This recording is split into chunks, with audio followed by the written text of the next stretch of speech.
from the last 2 times. We struggled a lot in مخارج الحروف and صفات الحروف. But alhamdulillah, today, inshallah, will be an easy, very easy session, inshallah. Since a lot of people, they begin in Tajweed with أحكام النون الساكنة والتنوين, like Imam al-Jazari, Imam al-Jamzuri عليه رحمة الله, in his well-known book, متن تحفة الأطفال. Right? After finishing that, the introduction of the book, he said, للنون باب أحكام النون الساكنة والتنوين, or the chapter of ruling of أحكام الساكنة والتنوين. Then he began للنون إن تسكن وللتنوين أربع أحكام فخذ تبييني, and he continues. Well, Imam al-Jazari rahimahullah, in his book, and some other scholars, they begin actually with what we begin with, مخارج الحروف and صفات الحروف. And that's actually important for what we will see inshallah today. It was kind of tough introduction to pave the way for you, but inshallah I hope that with today you can see the fruit of it. You can see why we studied مخارج الحروف, the points of articulations, and the characteristics or the qualities, the attributes of the letters, inshallah, in today's lecture. But just before going in depth, as usual, because like this is only 5 times halaqa or program, right? Program. Okay, inshallah, we'll come to make a quick recap about what we have studied so far. Now we can, inshallah, hopefully that doesn't fall down. It will fall down. Okay. Let's take a quick revision. Who can tell me the first question we used to ask at the beginning of any session? No, not yet. I actually asked a question 2 times at the beginning of the 2 last sessions. How many letters in Arabic, right? 29, right? So this is important because this is now our point of interest. Our point of interest to play with those letters to see how they are, pronounced, how they are, what are the qualities, the sifat of them, and what if some other letters they came after those. So guys, take care. Like last 2 times we studied two things, makharij and huruf. We're actually interested in the letter itself.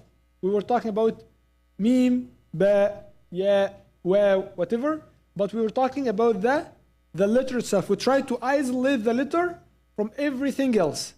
Right? Was that true? To see where is the point of articulation, where is the makhraj, and to see the qualities. And even the qualities, we try to separate them, right? Because every letter has multi-dimensions, but we try to isolate them for a reason to see what is the quality of each letter. Today, we'll have kind of small shift. We will talk about the letter when another letter comes after it, which is nun as-sakin, tanween, how to deal with them when some other letters come after. Inshallah, we'll talk about that. But before going in depth, okay, we'll ask someone to tell us what is the definition of a tajweed linguistically. Tajweed, when we use that in the language. Improvement or tahseen, right? Perfection, making something in a perfect way. Tahseen. By the way, we asked about you at the first session. We said, where is tahseen? Tahseen is here, guys. Alhamdulillah.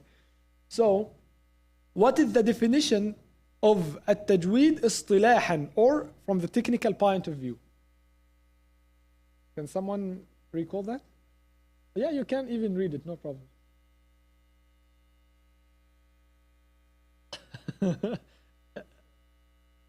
إعطاء حقه ومستحقه. Right. So إعطاء كل حرف, like giving every letter its right and its dues without exaggeration or without decreasing from it. So, and that's the meaning in the علم التجويد, in the science of tajweed. جزاكم الله خيرا بارك الله فيك. This is one thing.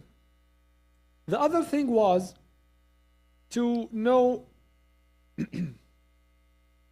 the terms we actually going through. What is the journey of this program?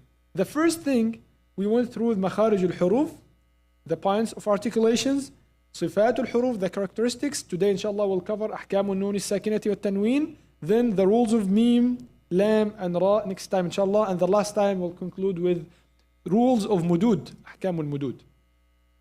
How many points, how many main points of articulations we have? مخارج الحروف 17, right? This is what the scholars agreed upon, or at least a good portion of them. They agreed that there's 17 makharij for the 29 letters in Arabic. However, they said we can actually concise them in 5 main centric makharij. The first one was al-jawf, right? Al-jawf, or the oral cavity. Then al-halq, the throat. Then al-lisan, the tongue. Then al-shafatan, true, lips. Then the last one, al-khayshum. But we knew in fact that everyone has some other subsections. We knew that the jawf has how many letters in jawf? Al-jawf, or the oral cavity, 3. And we said they are exactly al-alif al-maddiyya, al-waw al-maddiyya, and al-ya al-maddiyya. And we said this is assumed, or this is actually a hypothetical point of articulation. It's not a physical one. It's just the passage, the canal, the cavity. Sorry? Yes, it's actually counted. The al-jawf is one of the main makharij according to Sibawayh and some other Arabic scholars. They consider al-jawf to be from al-makharij, and following that Imam al-Jazari rahimahullah. And we give some examples. We conclude that in nuhiha. By the way, inshallah, the PDF of this PowerPoint will be available, inshallah, if you are interested to have the PDF. Inshallah, we'll give it to you. However, I also want to give an attention about some slides. They have animations, so one actually box come on the top of the other. So sometimes, but that actually happened once so far, maybe, that you might see the final page, but there are some in the background. So that I don't know how to fix that for now, because I'm using presentation, not a PDF, but we'll try inshallah to find a way to. Maybe I can highlight that page. It's inshallah in today's lecture, not in the previous one. So previous were okay, alhamdulillah. Then we talk about al-jawf. How many letters come from? We already said al-jawf. How many come from? Al-halq. Okay, and focus on that, guys. We will need this information today, inshallah, right? So we had adna al-halq, the closest throat, then wasat al-halq, then the deepest throat. And we said closest to what? To the exit, to the air outside, right? Closest to the air. So when we say adna al-halq, you can't see my mouse, right? Unfortunately, you can't see my mouse. Okay, this is the upper part. It's called adna al-halq. As you see, it's like you see in the image. It's called mantiqatu adna al-halq. Adna is the closest, but when we describe, we say it's closest to the exit, not closest to the inside of the body. We are interested now to pronounce the letter, not to swallow the letter, right? So this is the second part. The adna al-halq and wasat al-halq and aqsa al-halq. Let's take them from the deepest part of the throat. What is the 2 letters come in this part? Not yet. We didn't go to the lisan yet. We are talking about the throat. The deepest throat is hams ha. I'm highlighting that today because that will be used inshallah. The deepest throat, that comes and right? Al-hamzu and al-ha. Both of those 2 letters, they came from the deepest throat. Then when you go to the middle throat, I put it at the middle actually. So the middle throat is al-ain, al-ha, right? You can say you find that actually is moving up. And the last 2 letters that came from, what is the name of it? Adna al-halq. The last part of the halq of the throat towards outside. Al-ghayn wal-kha. Even if you tried they came close to the root of the tongue. Because you know the throat is connected with the tongue somehow. So at the root of that is al-ghayn and al-kha. Then we knew that there are 4 letters came from the ash-shafatan, right? The lips. and that's actually divided to two subsections. 3 came only with the lips, without any involvement of any other makharij, and they are mim, waw, ba, right? Aw, ab, right? Those 3 letters, they came from the lips without any involvement to any other parts. But you should focus on waw. Good point. Al-fa is the other subsection that comes from the upper lip. Yeah, the upper lip is involved in that, but with part of the edge of the lower front teeth. You say F, right? You use the lower front teeth, F, F. So we have now 4 letters added. Then al-khayshum, is there any letter come from al-khayshum? No. What is the thing come from al-khayshum? Al-ghunna, it's a quality, it's a sifa, attribute, it's not a letter, right? You should be very careful. So this is the only makhraj, that has no letters come from. It has sifat comes from, which is sifatul ghunna, and we describe sifatul ghunna as the deep nose, the middlest sound that resonates from the nasal cavity. And comes from that, because it comes only, we'll need that also today. So inshallah, focus on that.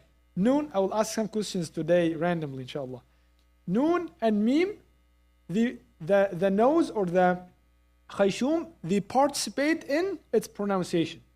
So the pronunciation or mim and noon has technically 2 makharij come together to articulate harful noon and harful mim. Part of harful mim and harful noon comes from al-khayshum, right? And when you touch this part, you find vibration here. And if you try to close it, part of that letter will be closed as well. Will not be pronounced. Right? Then we end up with the most complex part in our vocal system, al-lisan, the tongue, the miracle of Allah subhanahu wa ta'ala. The tongue has divided into 4 subsections. The first one is the tip of the tongue, the sides, the middle, and the back of the tongue. We will use that today as well. And some letters like al-qaf, al-ka, ak, they came from the back of the tongue, but the sides, al, they came from the sides. The middle, ad, ash, ay, you will find the middle of the tongue is involved. And the tip of the tongue, ar, al, la is actually, or harful lam is, it has intersection between the side and the tip. And an, ta, ad-dal, at-ta, at, at, all of them, they come from the tip. As, as, also from the tip. As, al, as, they came from the tip of the tongue. Then we followed up with Sifat al-Huruf. Before going to Sifat al-Huruf, who can tell me, as much as you remember, like we divided them first to 2 main categories. The first one was, yes, the Sifat or the qualities, they have opposites. And some other qualities or Sifat, they have no opposites. Who can count for me some of the opposite qualities? Random, you can, without raising your hand, go ahead. Al-hams, and the opposite of it? Al-jahr. Perfect. Al-hams, al-jahr. Al-shidda, al-tawassut. Yes, let's go here to make it easier for everyone. So now Mu'ad said al-jahr and al-hams. Okay? And I was telling Rayyan today, everything in the presentation in terms of the animation and the colors, actually they are meant for some reason. So when you look into that, you will find some, opposite reaction. So try to focus on those details, guys, please. Okay? And then you find ashidda and al-jahr, the strength and the softness. And between them, at-tawassut, right? What else?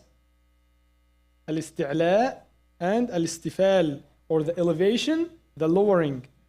I give that already. Al-itbaq, and the opposite of it, al-infitah. Al-itbaq, al-infitah. Al-itbaq, al-infitah, or the closure and opening. What was the last one? Al-idlaq and al-ismat. Al-idlaq, the fluency, and al-ismat, the heaviness.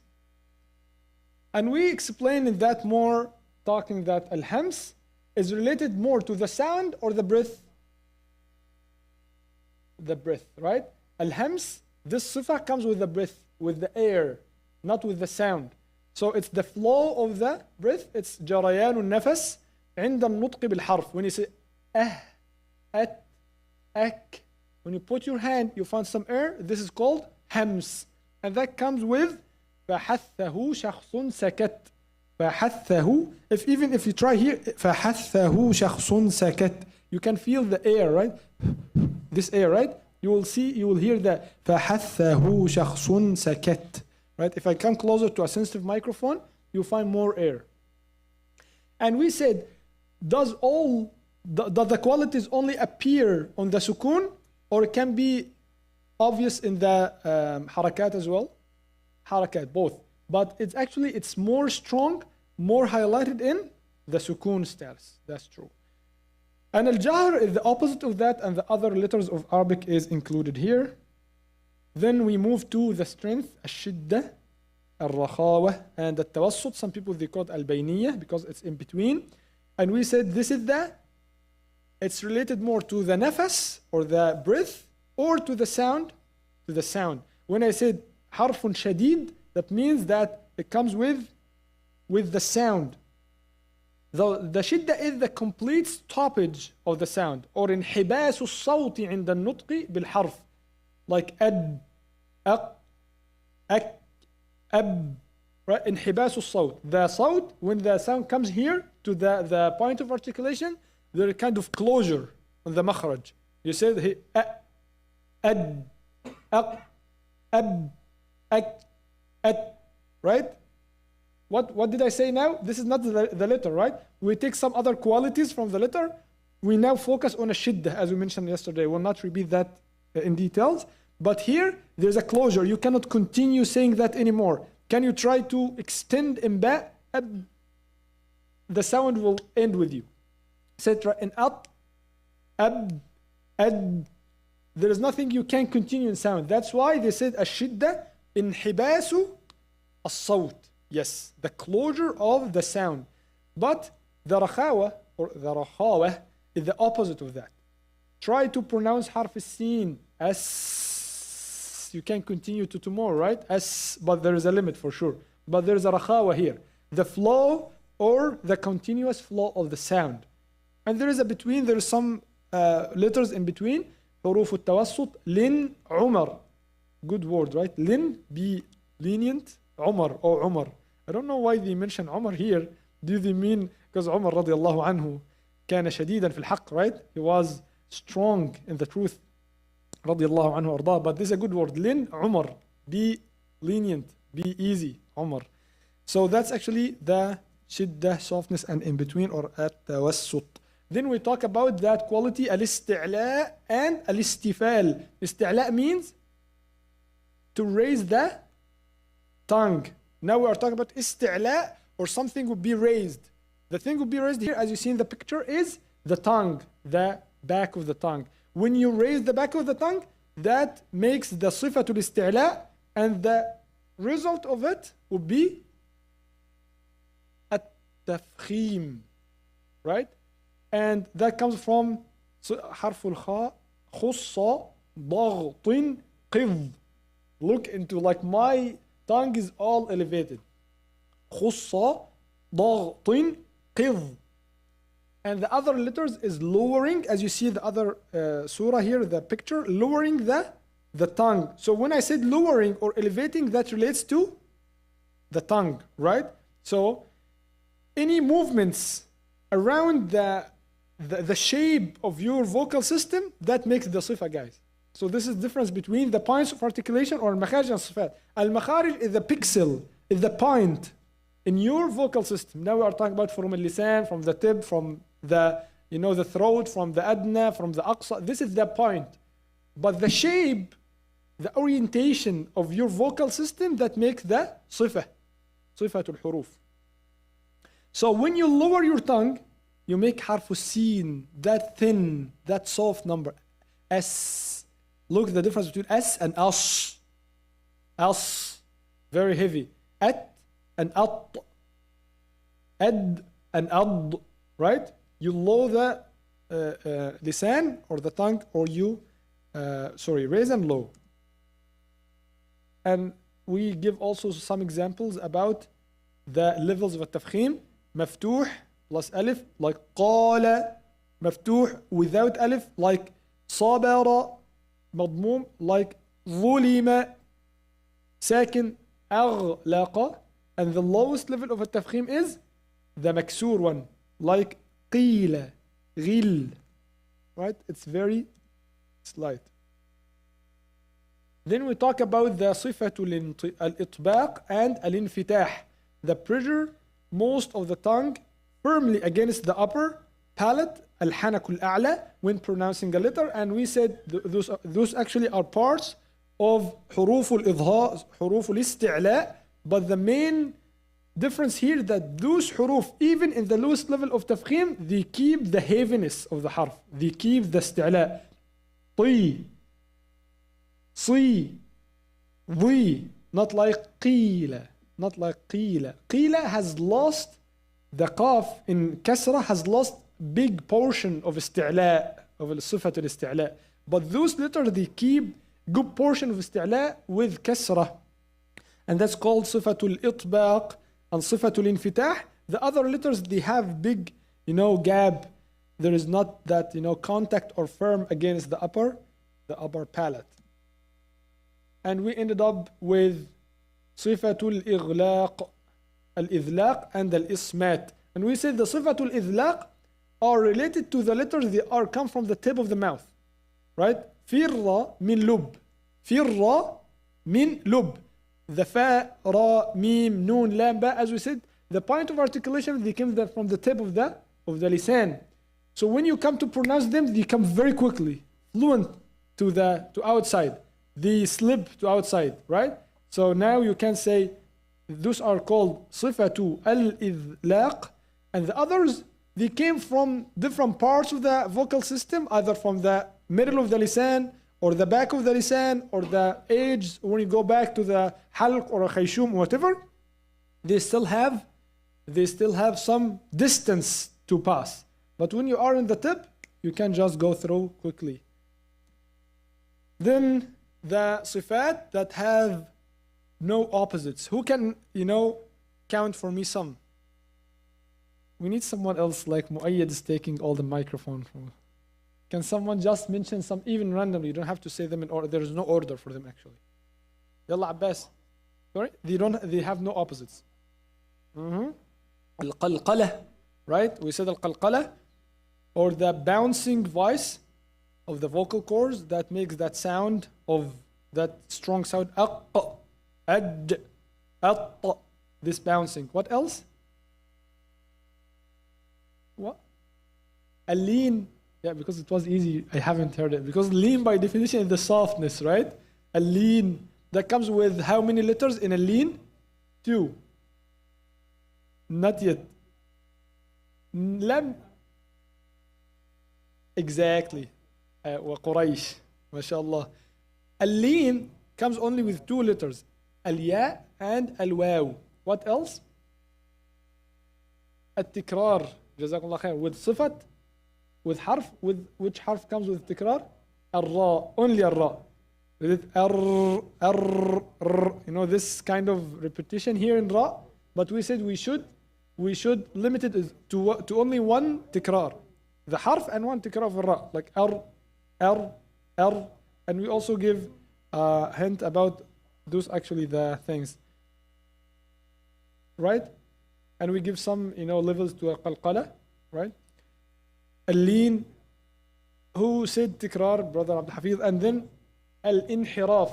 You remember al-inhiraf was tricky صفة yesterday, that it comes only with and al-lam al-ra, because the closure, harful lam, with the tip of the tongue, and it comes from also some of the edges, it closes the airway, so the sound and the air has to make kind of rotation or deviation to go through, to go outside. So this is called the half sifatul inhiraf. And the ra make this, flip or fold, sorry, make that fold, and the air go through it.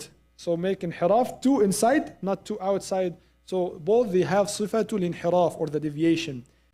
Who still can remember some? At-tafashi. At-tafashi in only one letter. What is that letter? Harfu الشين. It's close. وفي التفشي الشين. التفشي الشين. Easy. Even they call it tafashi because it relates somehow to the harf, to the letter. Why we say tafashi? Because the tafashi, the push of the air comes from harf al-shin, is spread out, and the air is spread out back again to the mouth, because part of that bounce with the upper teeth and the lower teeth, and some go outside, because the shin has a lot of air. So some of them actually, they resonate back again to the mouth, and they spread in the mouth cavity. So they call it has a tafashi. That spread, because the tafashi actually is the spreading of the sound. Also, al-istitala. You remember that was in harf al-dad, right? The extension, the air push the tip of the mouth to extend itself. So the lisan, the tongue extends to fit or to accommodate harf al-dad, to be able to pronounce it. And al-ghunna, this is obviously one of the sifat we have mentioned. Noon with noon and the meme. And we said last two sifat, as-safir, that comes with sad, as. You can hear kind of whistling, right? As-safir, as, right? But be careful with za. Don't mix it with sin. Don't say as, I don't know, like as, right? There is part of sin in it. You should isolate all the letters. And the last one was al-khafa with which letter? Harful al-ha, right? Al-ha, if you open the vocal, chords two away, or very, you make a big distance between them, you wouldn't hear harful ha. You say right? But when you close it too much, it becomes ha. You say because you close the vocal cord, but it should be not too close, not too wide. And we concluded with that last time. Okay, inshallah today would be easy applications, because like that was the tough part. Inshallah now is the soft and the fun part, inshallah. First, I have some questions. Just you think with me, guys, make a brainstorming here. Why, when we come to study Tajweed, we used to say أحكام النون الساكنة? Why it's not أحكام العين الساكنة, أحكام الضاء الساكنة, أحكام الذال الساكنة? Why we stick to أحكام النون الساكنة? A lot of details in the nun الساكنة. What else?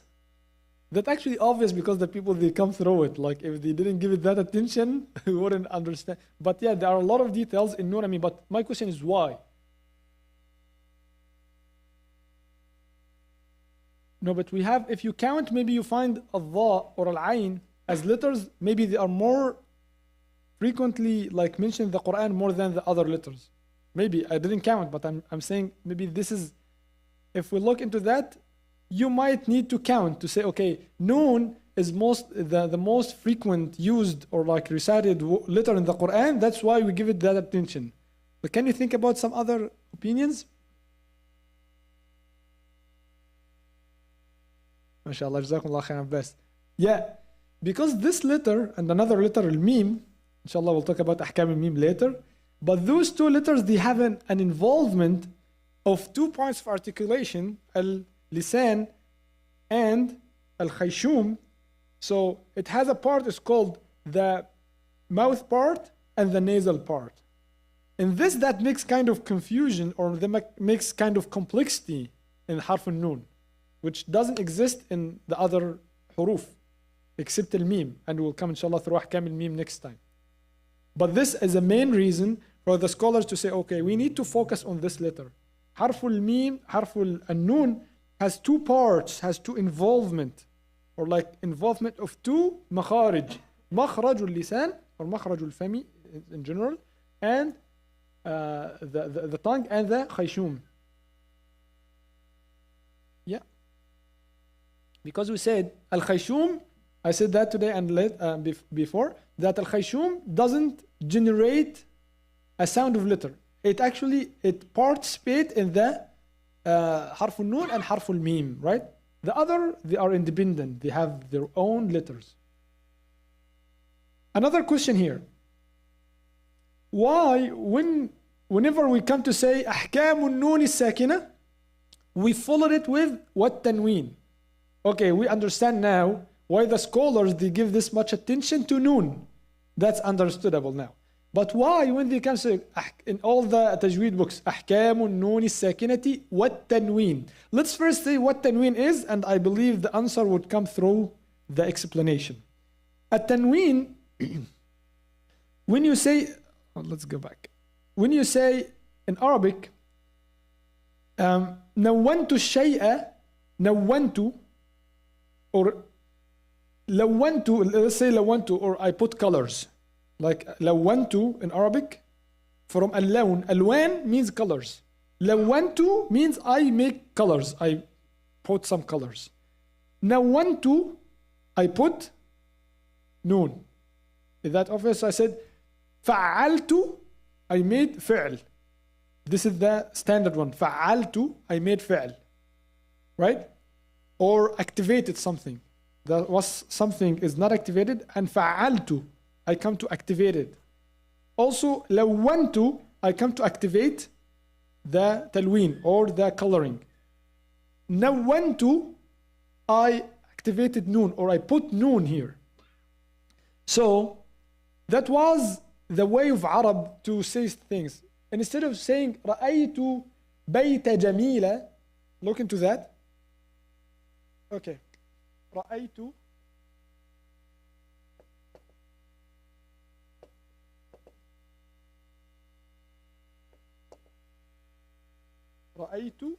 me, like I've seen بيت جميلة.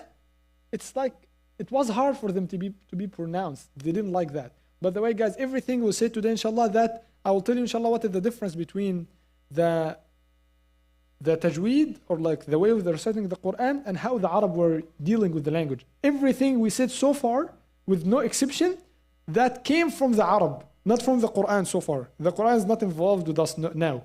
There's nothing special the Arab were not doing and the Quran is doing.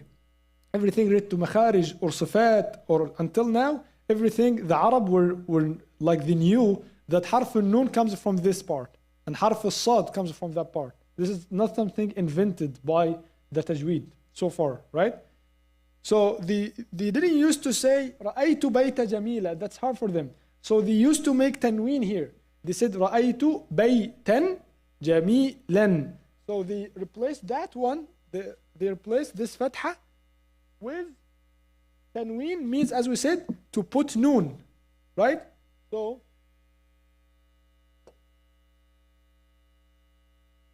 رأيت بيتا جميلا,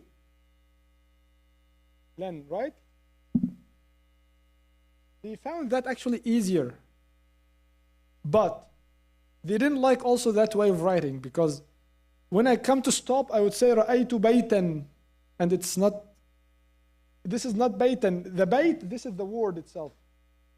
So the bayt is the home. I have seen a beautiful home. By the way, sorry, I didn't translate that. بيتا, I have seen, رأيت, بيتا is a home, and the sifa, or the attribute of it, is جميلا, is beautiful home, right? So, as we said, the first, by the way, they didn't make this process, that was just naturally, right?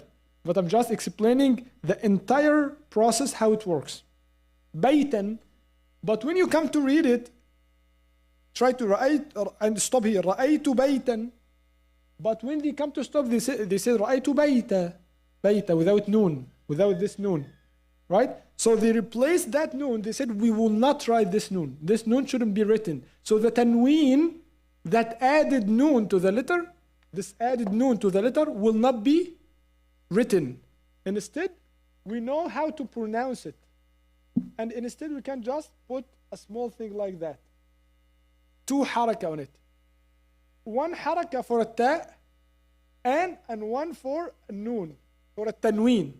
It means here that, guys, be careful, I put noon here. Right? And this is the same. Jamilan. Jamilan.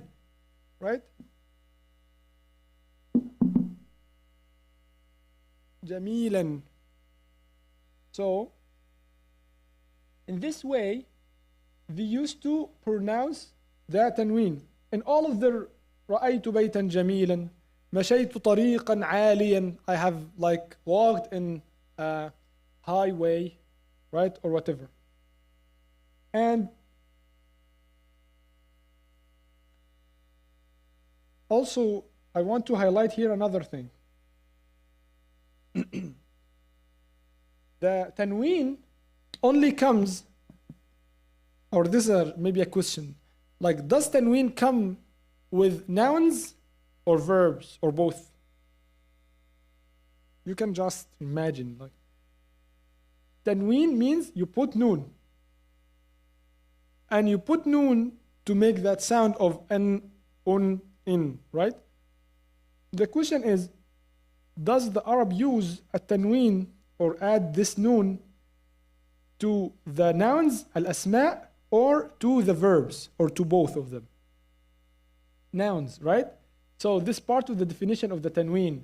A tanween only comes with nouns to make that sound of an, in, on, right? The only one exception, at least I know, maybe there are some other exceptions in the Quran, it's a verb. Can someone say it's in جزء عام من سورة العلق كلا لئن لم ينتهي لنسفعا, right? نسفعا بالناصية.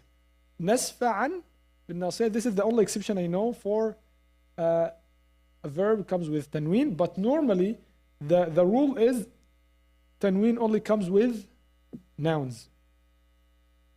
Okay, so you understand now, I believe, why when the scholars they come to say أحكام النون الساكنة والتنوين, they are talking about النون الساكنة, the noon with sukun. You understand now why the attribute or the add to this chapter والتنوين, because that was originally was noon with sukun. So that's technically the same thing. So التنوين and the noon الساكنة, technically they are the same thing. Right? Okay, I just wanted to give this introduction before going to the details. Yeah. Now,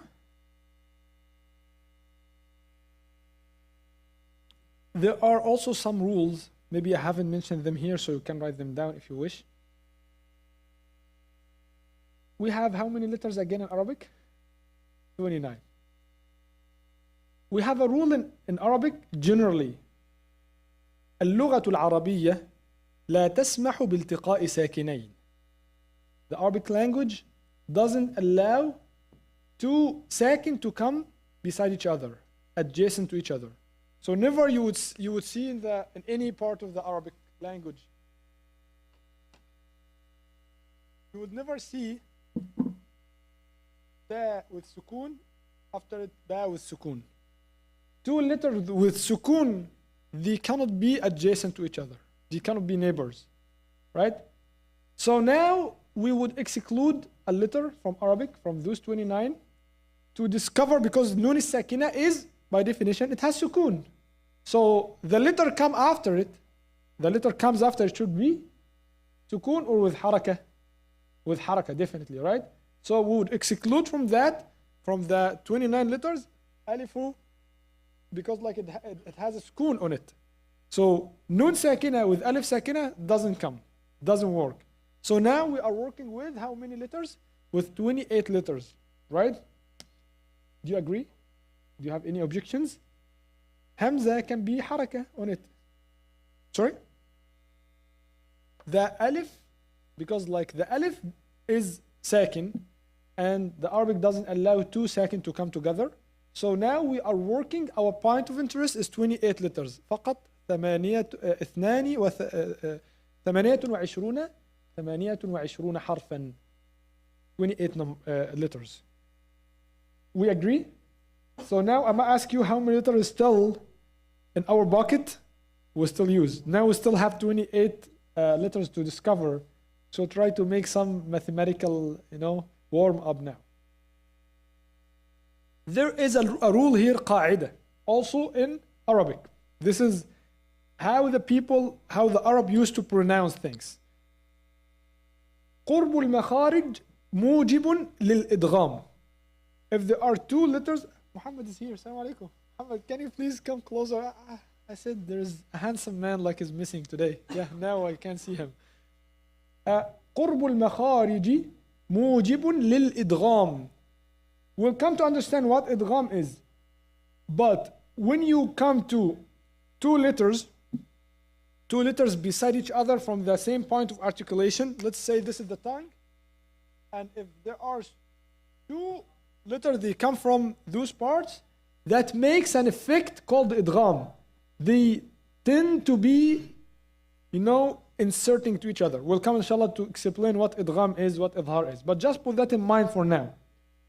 If a letter, our point of interest, for example, noon is here, and the letter of interest is way far from it, let's say at the end or the back of the tongue, or in the throat part, or in the jawf, or whatever, that makes that letter, let's say this is qaf, or ayn, and al-halq. Ayn, this is al-halq in my hand drawing. This is al-ayn here, and al-halq, and al-qaf is at the back of the tongue.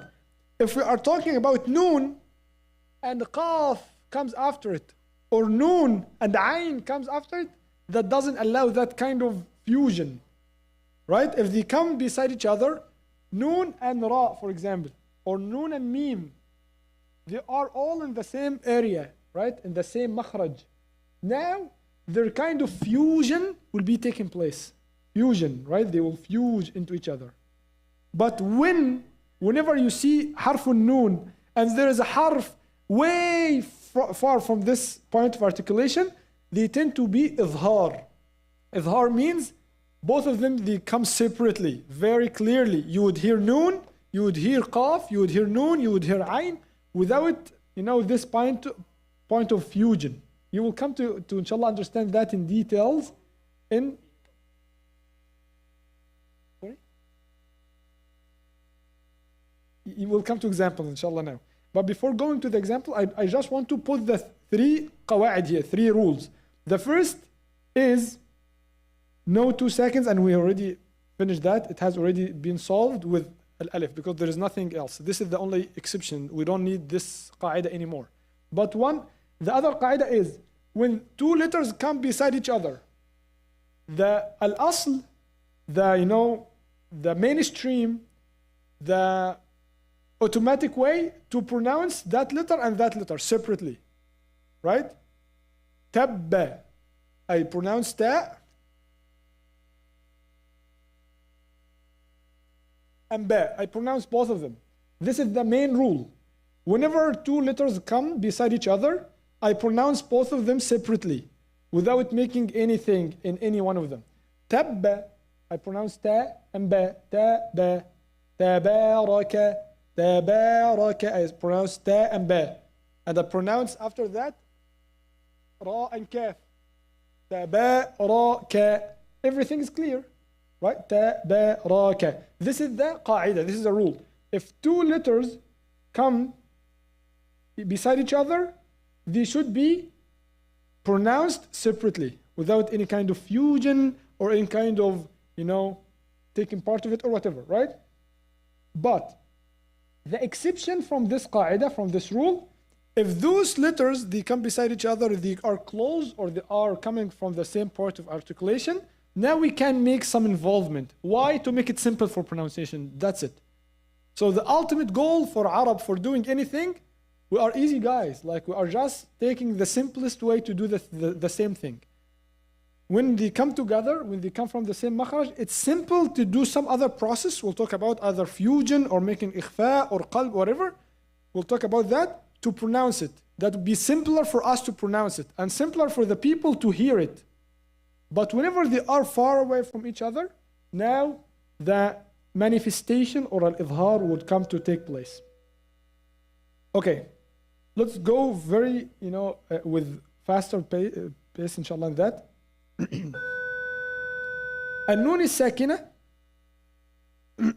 Now we are working, as we said, with 28 letters. Focus on that. Okay, so now the Arab is doing that. The Arab is in their normal conversation in the life, they say to each other, inhar. النون is here and the ha is in al-halq. فصل لربك وانحر. They don't say wahhar. They said wanhar. They say noon clearly and the ha clearly. Wanhar. Wanhar.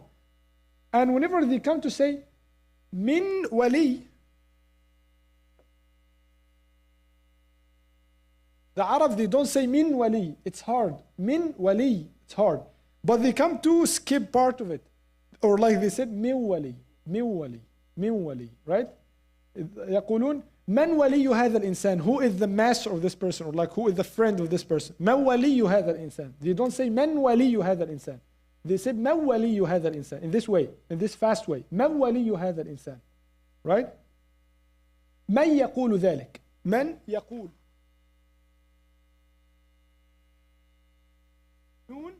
And after that, yeah. And yeah comes around this area, right? They said من يقول هذا الكلام. They don't say من يقول هذا الكلام. It's hard for us to say من يقول. The easiest way to say من يقول هذا الكلام, right? Who is saying those words? Who's saying this speech, right? Okay. And now, only now, in 6.4 p.m., we'll come to say what is the unique part of the Quran away from the Arab way of pronouncing. When the Quran comes and is revealed to the Prophet sallallahu alaihi wasallam, instead of the Arab was saying من يقول in this fast way, we elongated in a way من يقول من يقول. And instead of saying من ولي هذا الإنسان, we said من ولي هذا الإنسان. We elongate this, internal, block in it. It's called al-ghunnah. That's what inshallah we'll come into. To make elongated in a way to differentiate between the normal talking and the recitation of the Quran. من ولي من يقول. Right? This is now we come to say, now this is the difference between what Arab used to say and what the other parts of the Quran. Okay, now let's go into, now we have 28 letters in our pocket. I think microphone is, we need to separate them into some categories. As we said, some letters will go into a bucket or category, it's called al-idhar.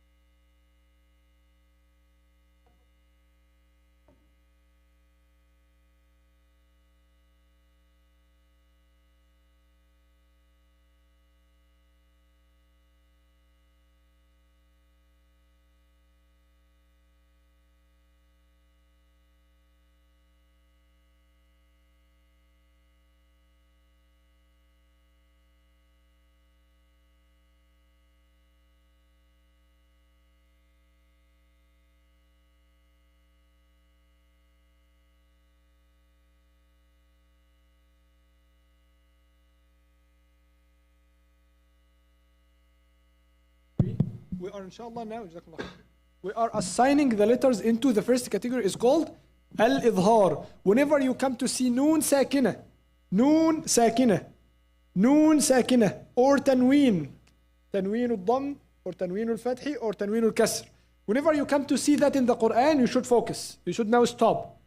If the letter comes after it, from some, some letters, you will make in it izhar, manifestation. But manifestation of the what? Of the noon, or the letter comes after? To the noon. Now this is our point of interest. أحكام النون الساكنة والتنوين. This is the rulings of the noon الساكنة and the tanween. You make manifestation to the noon. We are not actually interested to whatever is coming after. Who can tell me, guys, from like you should get the answer? The letters, when they come after noon الساكنة or tanween, you should make noon very clear.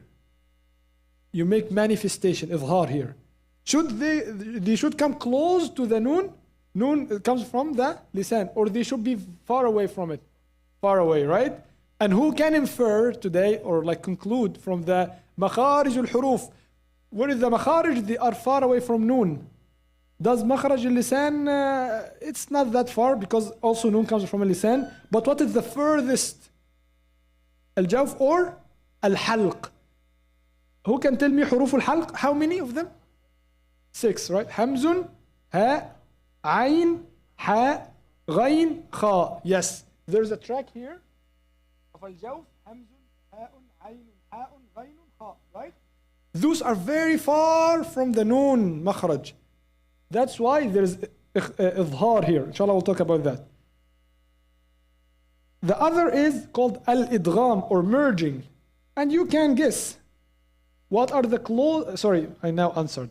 Al-idgham is merging or making fusion.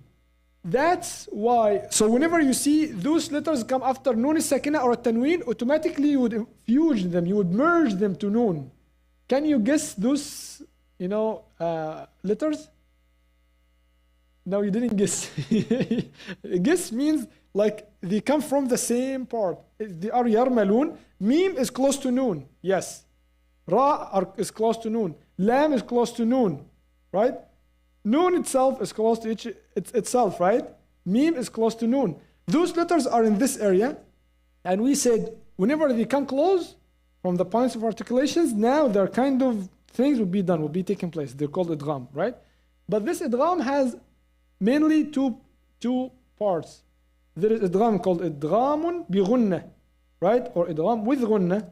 And the other category is called idghamun bi ghayri ghunna. We'll come inshallah to explain that in its part. Idghamun bi ghayri ghunna, or without ghunna. Then there is a category called al-qalb. Did you see that? Did you see that effect? Because that qalb is, or iqlab. Actually, al-qalb is more correct. Al-qalb as a term is better than al-iqlab. But as many people, they know it's al-iqlab, so we can leave it inshallah as. But if you would like accurately to say the name of this category, it's called al-qalbu, right? And al-qalb, by the definition, if you didn't get the conversion word and you see the animation, this is kind of conversion. Something is converting, right? And the last category, we need to assign some letters. Can you guess that? No, there is no actually way now for guessing. But al-ikhfa, or the concealment, this is the thing in between.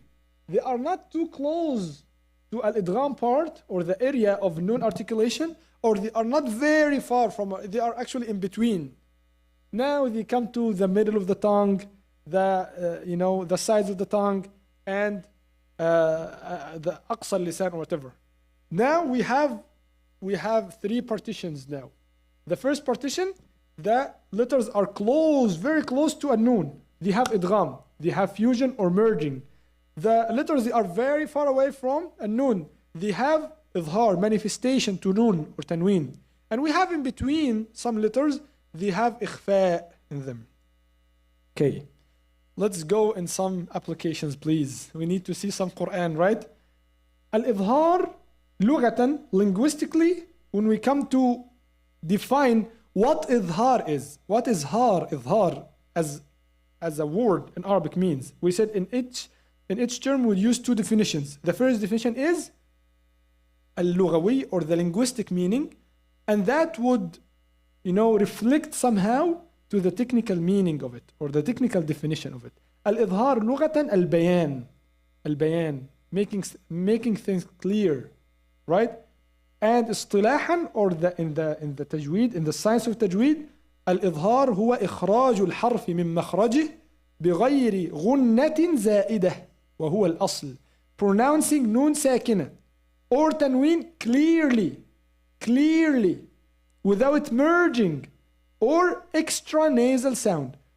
I need someone to raise the hand and say why we said here without extra nasal sound, without غنة زائدة, without added غنة.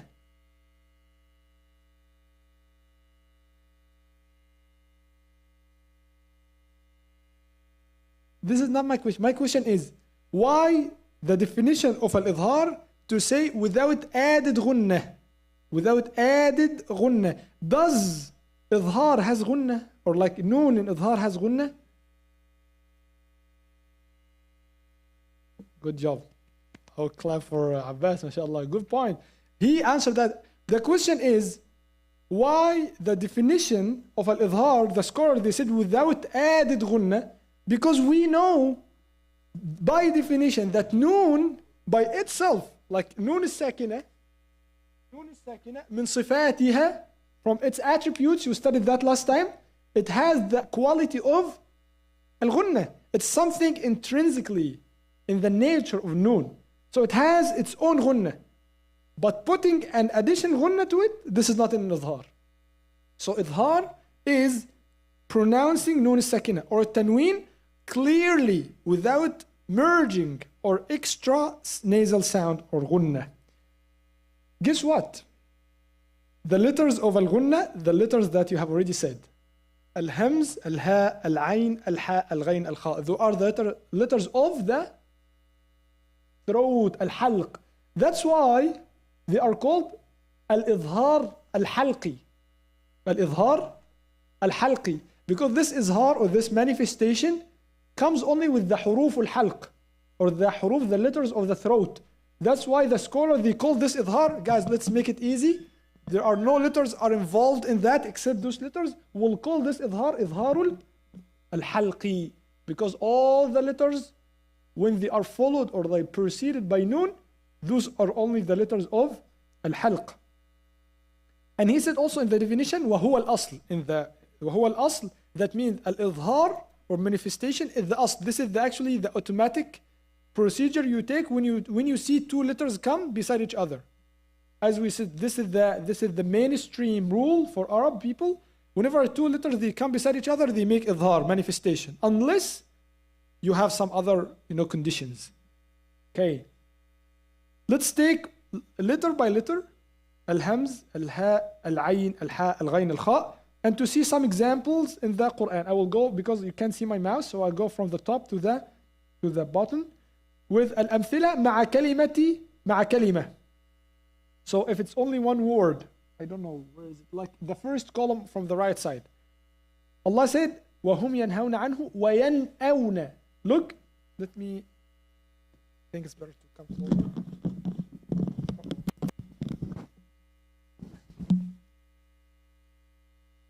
Oh, yes. Look into that. Al-Hamza is here, right? And Noon is second. Can you guys see? Okay, that makes more sense, yeah. I will not see too much, but look into that. Noon has sukoon on it. Can you see? And after Noon, there is Hamza. Hamza. What is the haraka on Hamza? Fatha. So how to pronounce it? We should make manifestation. We should make idhar. To what? To Noon or to Hamza? To Noon. We said wayan awna. Because yes, Hamza has fatha. Wayan awna. وَيَنْأَوْنَ وَهُمْ يَنْهَوْنَ. That's what comes now, inshallah. But the verse said وَهُمْ يَنْهَوْنَ عَنْهُ وَيَنْأَوْنَ عَنْهُ. Can you say وَيَنْأَوْنَ عَنْهُ? No, now you added غُنَّة. This is not izhar, right? That's not accepted. And it says the only word in the Quran that comes, Hamza comes after Noon in one word, this word, يَنْأَوْنَ. It says وَلَا ثَانِيَ لَهَا. There is no other word, no second word in Quran, the entire Quran. Noon, sakina, comes after it Hamza. If you see in two words, two separate words, man amana. Do you say man amana? Or say man amana billah? Man amana billah. You stress on noon, You give it like its manifestation or إظهار. تنوين, let's take an example. This is the column of تنوين. تنوين الكسر. وجنات ألفافا. Is that right? Wrong, right? Even when you hear it, it's odd. وجنات ألفافا. وجنات ألفافا. You make this strong and clear voice of noon. Let's move to ha. وينهون. We don't say وينهون. It's وينهون. When it comes to two words, من هاجر. من, can you please guys repeat after me? من هاجر. ولكل قوم هاد. No. ولكل قوم هاد. قوم هاد. Yes. العين. أنعم. أنعم. We don't say أنعم. It's أنعم. إن عليك. Again. إن عليك. We don't also make إن عليك to make it manifest. No. Now we added غنة. So that's why the definition is very strong. It's very representative. The scholar, he said, without added غنة. I know you will come to noon and you want to show the quality of noon, so you would add some غنة. إن عليك. No, he said, make it like neutral noon. إن عليك. إن عليك. Right? حكيم عليم. حكيم عليم. With الحاء وتنحتون. وتنحتون. We don't say وتنحتون. The people like the غنة too much. وتنحتون من الجبال. No. You should be careful. من حكيم. من حكيم. غفور. غفور حليم. We now is focusing on حاء. الغين فسينغضون. سينغضون. من. Exactly, take care. غين, this is the lowest level of تفخيم. We don't say من غل. It's min, it's not related to our topic today, it's in previous, it's min غل. من غل, not غل. من غي. من غل. لعفو غفور. لعفو.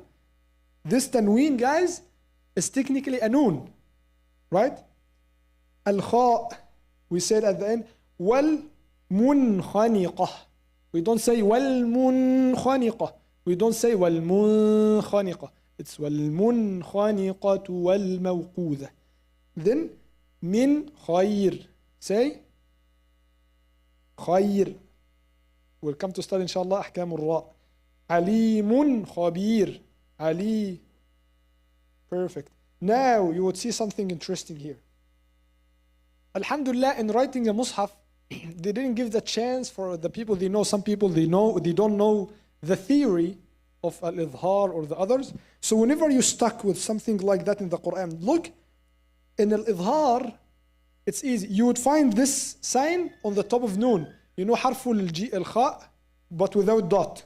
This, can you see that, guys, here? It's kind of small, but you know this sukoon on the top of noon. Whenever you come to see it, that's why, can you look into that column or that column? You see noon has a small jim on top of it, or ha on top of it, right?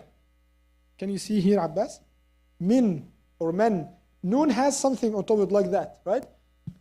This sukoon, right? Whenever you see this sukoon, you don't have to think, oh, I need to see the letter comes after it's from huruf al-halq or not. Don't think about it. Whenever you see this sukoon in the Quran, you make it clear, you make it idhar. But there is a small trick actually in the tanween.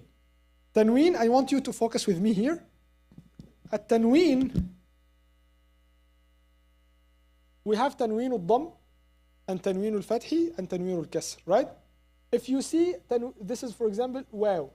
Let's move to easy one.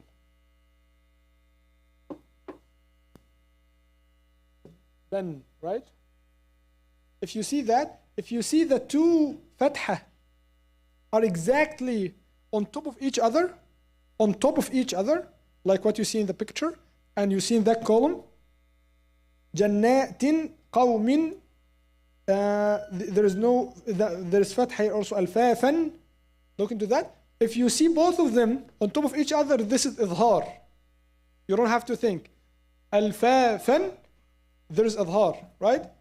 And if the kasrah are also literally on top of each other, that means إظهار. And whenever you see that small dhamma and the small something, around it, I will tell you where this come from.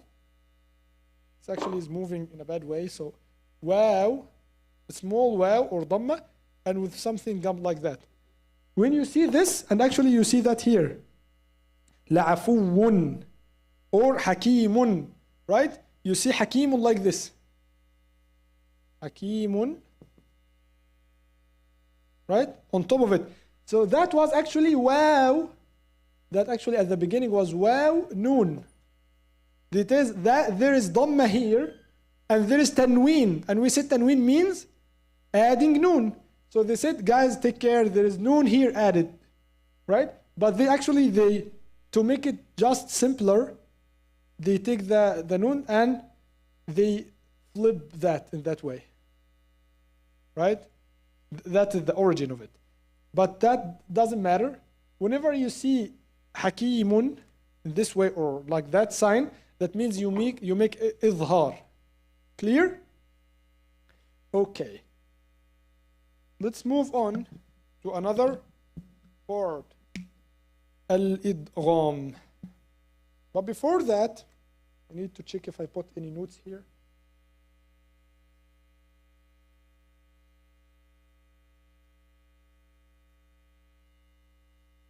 Okay. So now let's go to the next page of al-idgham. How many letters we still have, guys? 20? 22, right? Now, what al-idgham is? Linguistically, what al-idgham is? Linguistically, al-idgham, yes. Look into Akif, please. Akif, make again. Look into Akif. This is al-idgham, guys.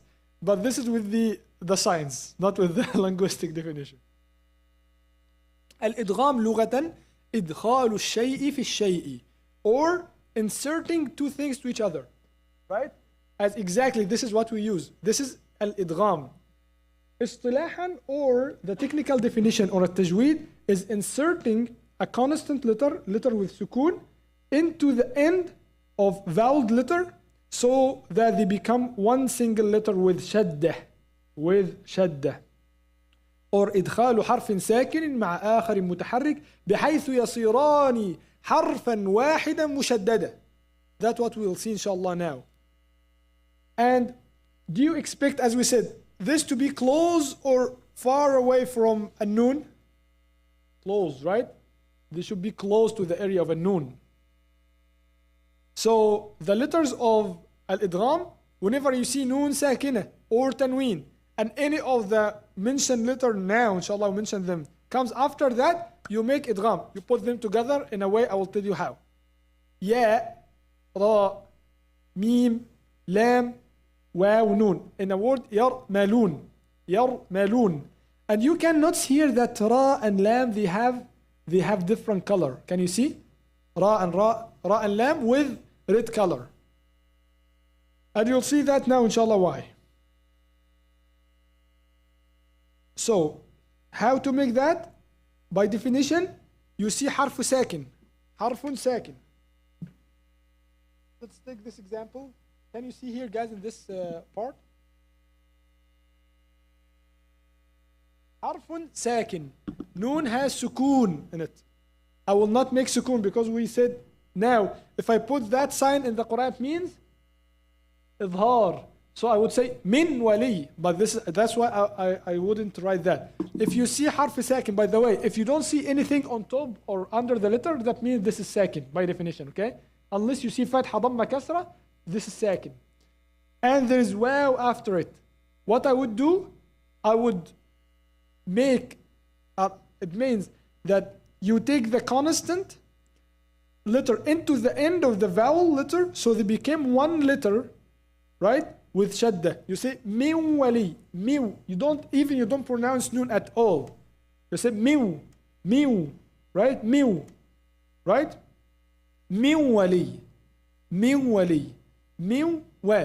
So it's actually, let's take an example actually with some other, because wow has a like some case. Let's take min ladun. Min ladun. Min ladun. It should be like that, but you would notice that's actually the sign of an idgham. You would see here shadda. Why? Because noon is replaced. We don't say min ladun. We don't say min ladun. This is wrong. And this is hard even for pronunciation. We just neglect noon and we say mil. We go to lam makhraj right away. But look what I've done, guys. Something tricky. I said mil la. How many lam is pronounced here? 2. I said mil la. That's why we put shadda here. So you will read it like that.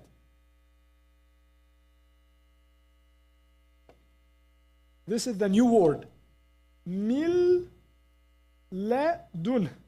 But because when we see shadda, sukoon, and after it a letter, we put it in shadda. So instead we make it like this. So this is the final word. This is how we pronounce it. We don't write it in this way, yes, but we pronounce it exactly in that way. We say milladun, milladun. If someone comes to insert some noon here, we say that's wrong. Some people say minladun, minladun. This is wrong. You have to neglect entirely the noon, because idgham means fusion, merging.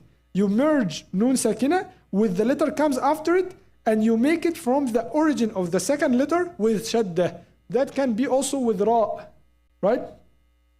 Allah subhanahu wa ta'ala said, mir rabbihim. This is ra, not da, okay? Mir rabbihim. You will see in the Quran, this is look like that.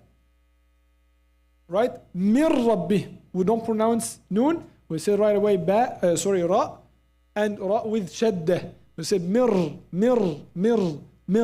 I moved from mim right away to ra. Say mir, not min rabbi. Mir rabbi. All right?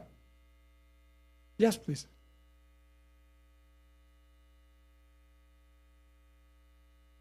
Allahu Akbar. MashaAllah. Jazakumullah khairan.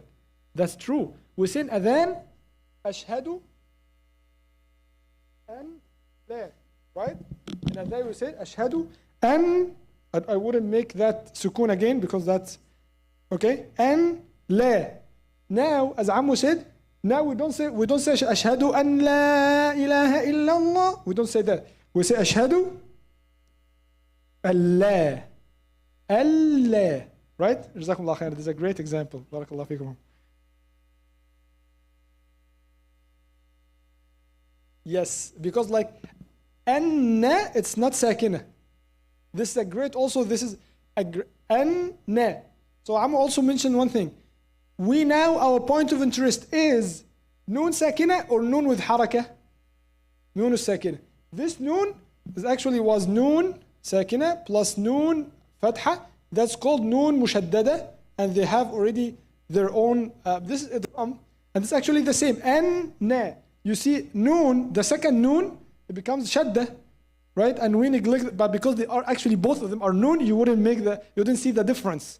But actually we have ahkamun nooni wal mimi mushaddadatan, right? So whenever you say that, you say anna, you make gunna, and you do the same. And actually, like technically, this is an idgham. This is idgham, but because like the first one was noon and the second was also noon, and this is noon sakina and this is noon mutaharika, we make it from the second letter. The second letter is noon, and we add shadda on it. It becomes anna, right? Jamil. So you see here two tables, right?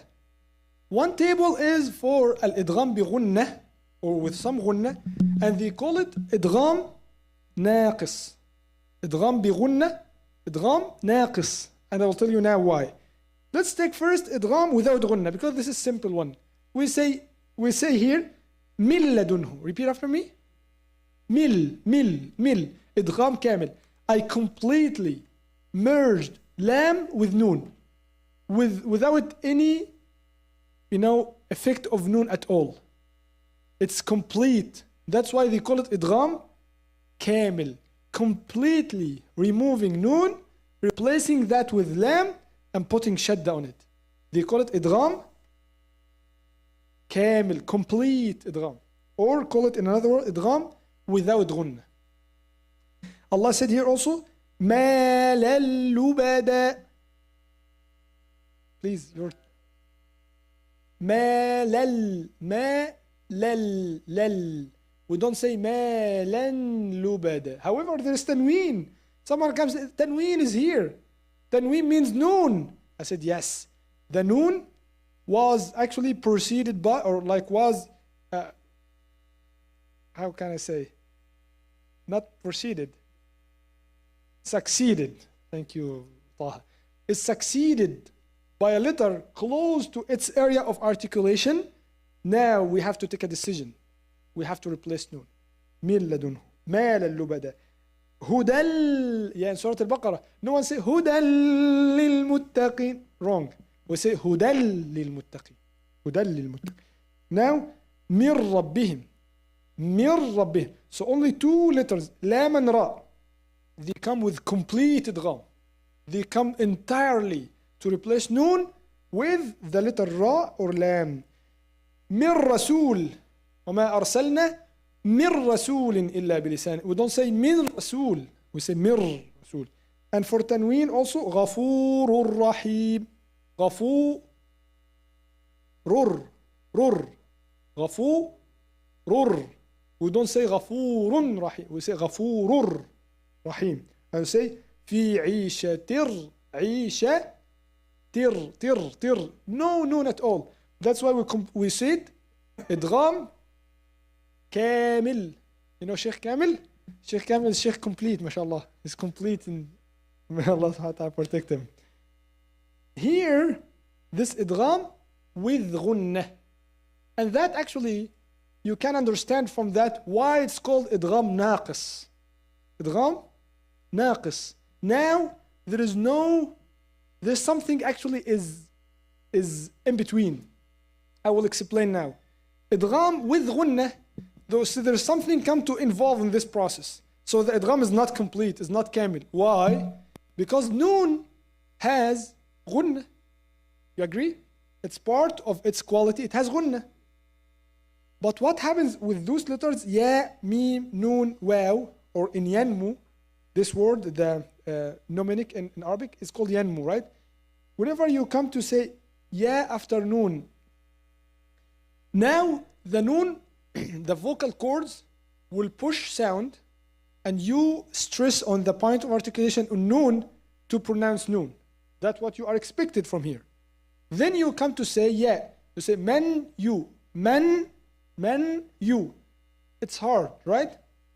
So now, as you said, noon comes from two parts, from khayshum and al-lisan, right? Now the part of the khayshum will still go through the khayshum, and that ya will be pronounced. So I would say may. There is still ghunnah. There is still part of noon here, so it's not kamil. It's still part of noon, not the mouth part, the nasal part. That's why at the beginning we said why the scholar they interested in like ahkam noon sakina, because there is a complex process here. Some or part of the noon comes from the khayshum and another part comes from the mouth. That part of the khayshum still exists in this case. They said man yuti'i ar-rasul, man yaqul. You remember when the Arab used to say man yaqulu hadha al-kalam? In the Quran we elongate this ghunnah just because of one reason. The people with the time they might say, oh, man yaqul, there is no noon at all here. But just to make part of the noon, they would say man yaqul. So what happens here? The process is a little complex. As I said, the air push to khayshum, and you are waiting ya to be pronounced. So there is no ya at all now. May you.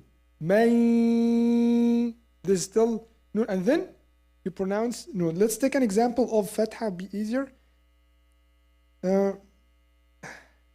Miwal. The last one. Miwal. You don't say miwal. No. There is still part of noon should be involved. If you say miwal, this is wrong. I said, where is the gunna? This is called idgham bi gunna. Idgham with gunna. Where is the part from your khayshum? You say miw. When you close it, oh, now the portion of noon is gone. You have to get it here. So let's take an example with ya. Man ya'mal. May. When close it, it should be corrupted. So it's not may. Some people say may ya'mal su'a yujza bih. May. What is the gunna? May. It's not may. It's may. When come to pronounce ya, may. Now ya takes place here. Ya. May ya'mal. Ya. May. Can you repeat? Can you feel the gunna? Put your hand here to feel the gunna at the top. If you see some vibration, or if you feel some vibration, now you are good. If you close it, would close. And this is tricky. When I'm taking my ijaza on the Sheikh I've mentioned at the beginning, Sheikh Ahmed Abu Bakr al-Baz, may Allah protect him and reward him.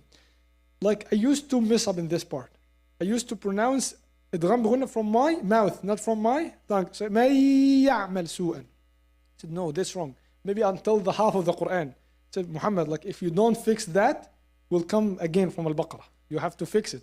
This is not how the Prophet ﷺ and the companions were reciting that.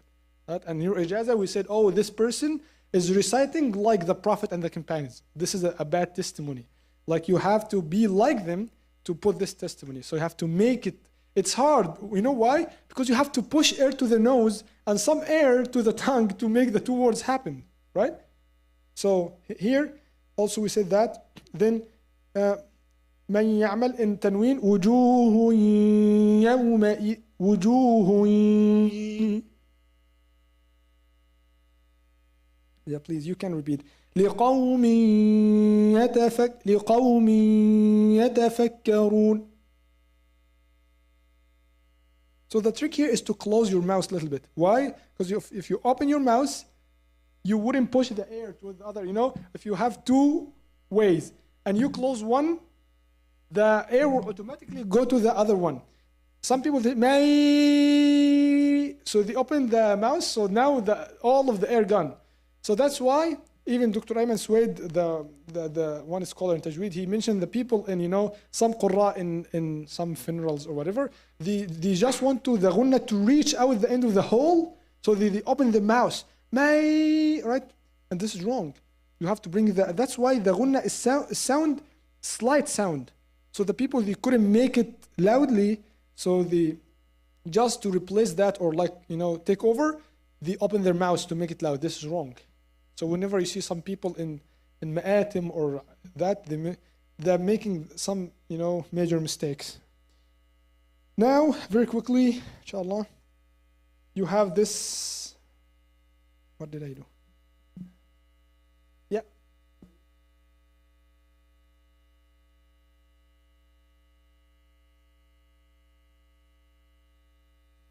Good question. I don't know exactly the answer why lam and ra are the ones. Maybe this is just, you know, analysis of mine. I need to double check that. But because maybe the lam and ra are the most closest to noon. L, R, N. But when you go back, A, M, they go M, it comes from the shafa, from the lips. Aw, shafa, N, right? But R and L and N, they come exactly from the same point. There's a complete fusion here. Whenever you go further, you find gunna here. So I, like my analysis, and you know, I feel that inshallah should be a true answer. The lam and ra, the most closest. Let's go back and see very quickly.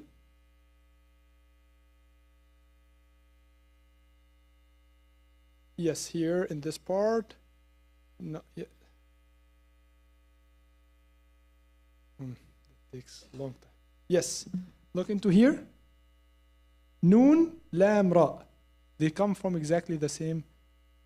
You can see my mouse, but you see the lam and ra and noon. They come from the same part.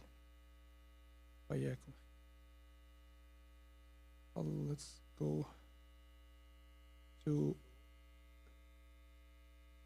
Sorry?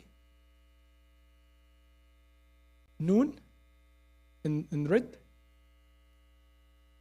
You keep asking me hard questions now. So that's a good part, Allah. Why noon? Yeah, I think I have the answer for that, inshallah. Can someone guess?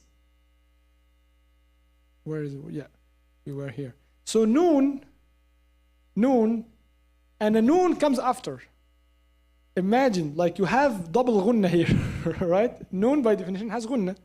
So you cannot say, I will put noon after noon with replacing all the gunna here. That cannot be the case, right? So that's why you put it, the idgham with gunna. And by the way, there are 4 levels of gunna, of the strength of gunna. The highest one is that one. That noons come after noon. This is the highest. Then you come to some other parts, and the last one is noon with harakah. So an'amta is the 3rd level. Noon is sakina. So now the strength of gunna is, highlighted. The last one is noon with harakah. This is the lowest level of gunan, right?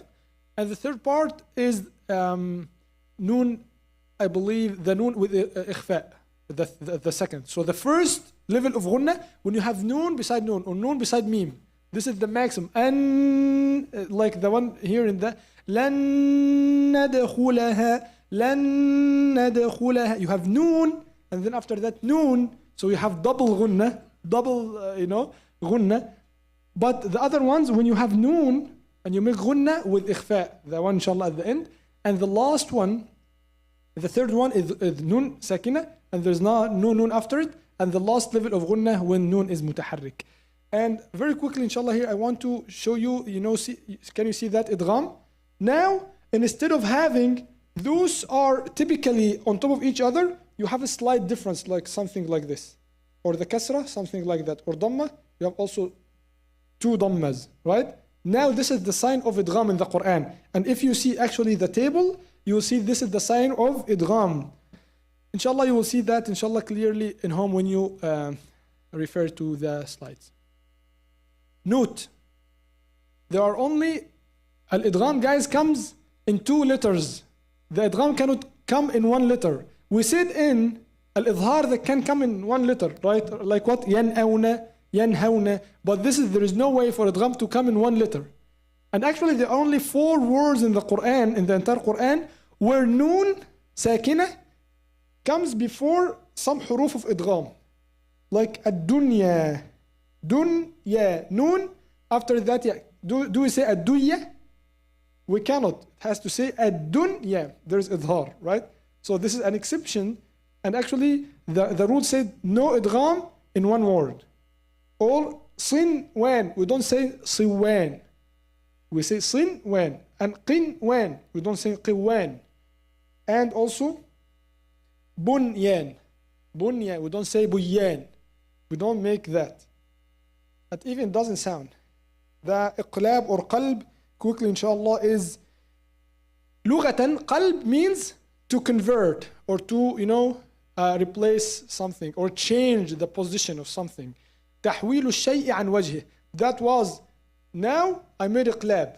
I replaced the face of it towards down instead of up. So changing noon sakina or tanween into hidden meme with gunna when followed by only 1 letter. Ba, right? Only 1 letter. And there are actually a lot of details here. So very quickly, we have word min ba'd. It's hard to say min ba'd all the time. Min ba'd, min ba'd. What's easier to say, min ba'd, or min ba'd? Min ba'd, right? Mim, you say min ba'd, right? Mim. So now what did you do? You replaced noon with mim. You say mim ba'd, right? And we put the two lips together, we don't say mim ba'd. That's also hard, right? So we don't make that. We say mim ba'd. We إطباق الشفتين, we put all the lips together without stressing on the makhraj. Say mim ba'd. So that's called, actually there are a lot of details here, but I'll give you a quick riddle. We have already answered that. If you try to make, okay, we can just skip that for the time. You would see this sign in the Quran. Can you see that? Noon has meme on top of it. Or tanween has meme on top of it. Right? So you say here, anbi'uni. Can you say anbi'uni? Do you hear any noon? No. Now noon is replaced with meme. You say anbi. Anbi. You know, guys, why it's meme? Why we don't replace noon with anything else? Can someone tell me? Look, noon, can you say ab? Ab comes from shafa, right? And noon comes from the tip of the tongue. So we need some letters. We need to replace noon with something. It has to be letter. Ba has jahr in it, right? Ab, jahr. Sound stops here. And noon has ghunna. So we need something to be in between. Has ghunna and also has jahr in it. So what would be the best fit for that? The meme. The meme can be make this, fit. It's not idhar to make, complete ghunna on it, or complete fusion of it to be idgham. It's something can be, place, what they call it, the, something place maker or something like that, right? This is the middle position that can fit both of things. Thank you, Jazakumullah. Placeholder. This is the placeholder between noon and ba. Now we replace it with meme. And you see that meme on top of it. Sami'un basir. It's not sami'un. It's not sami'un. It's not neutral. Sami'un basir. وَأَمَّا مَنْ بَخِلَ. The end, the last slide, inshallah. Sorry, Rafi, we take your time. The last slide for that. How many letters we still have? Quickly. We already have 6 of al-halq, 6 of al-idgham, 1 of al-qalb or al-iqlab. We still have how many out of 28? 28 minus 6 minus 6 minus 1 equals 15. MashaAllah, Muayyad, MashaAllah, you're doing. Okay, 15. We have 15 letters. And those letters, al-ikhfa first is al-ikhfa in lugha. The linguistic meaning of al-ikhfa is a satr. What's satr? This is English mixed with Arabic. Yes. معلش, what was the question? What is the question? So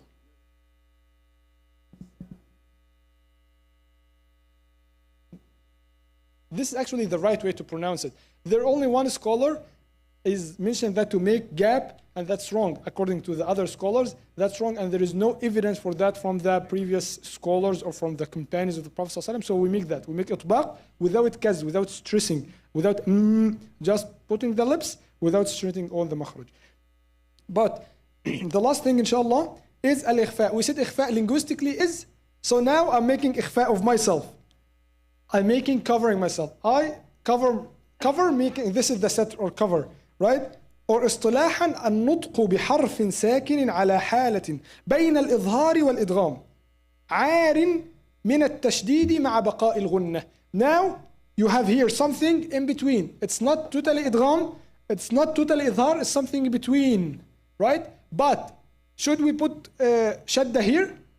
No. Shadda only comes with idgham, right? Shadda comes with idgham. Min wali, man ya'mal, man ya. I have 2 ya. Min wali, min wa.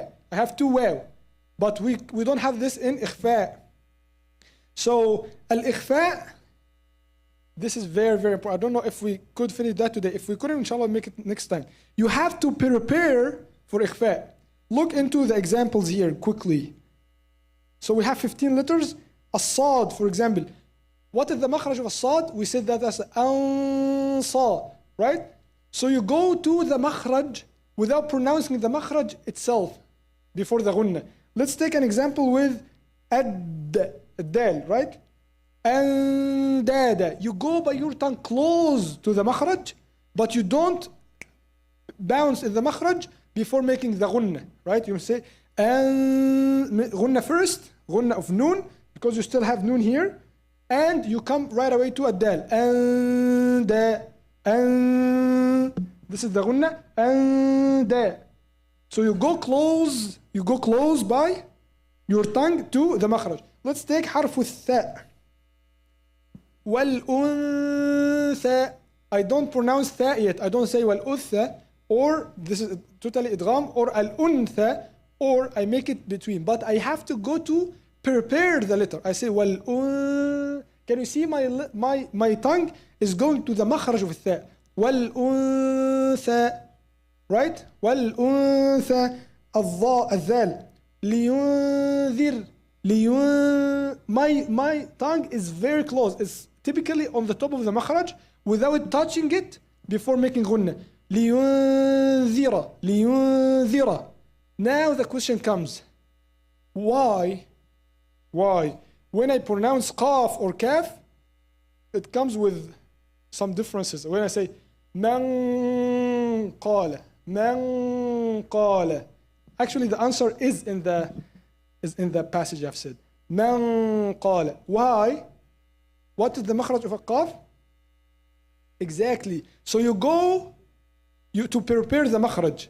So you don't say man qala. Man qala. This is not the right way to say it. Why? Because now you go to different point of articulation. You go to a different makhraj. It's wrong. You go to qaf at the back of the tongue. You say, so go to prepare qaf. You say man qala. Then you stress on the qaf. Qaf is there, guys, on the back. Man qala. Man. And you now at the end you stress kaf. An kana. You don't say an kana. Where is the makhraj? You don't go by your tongue to the makhraj. Makhraj is at the back of the tongue. You say an ka. Now you stress on ka. An ka. And that's why you feel it sounds different. But it doesn't. Actually, it's the same. But because you are making ikhfa to this specific makhraj. You don't go to make ikhfa with ba at the tip here. Right? You don't make ikhfa مثلا min ba. Ba has iqlab. Actually, we can choose another letter. Sin. Sin is here. Or fa. Al-insan. Right? Let's take, for example, fa. Yunfiq.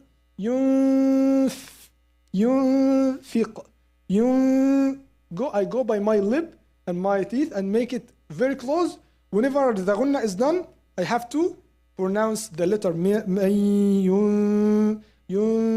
Even sometimes I feel the gunna comes from khayshum, but because of you are going with your, to the makhraj, you feel some vibration in it. Say yunfiq. You will feel some vibration in your lip, right?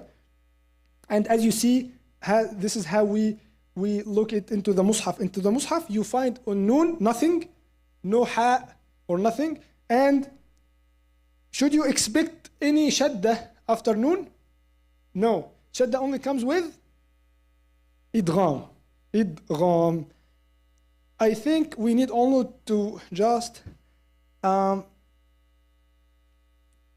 yes. Also, yes, the last minute, inshallah. Sad huruf al-idhar, you have to make gunna mudharatu.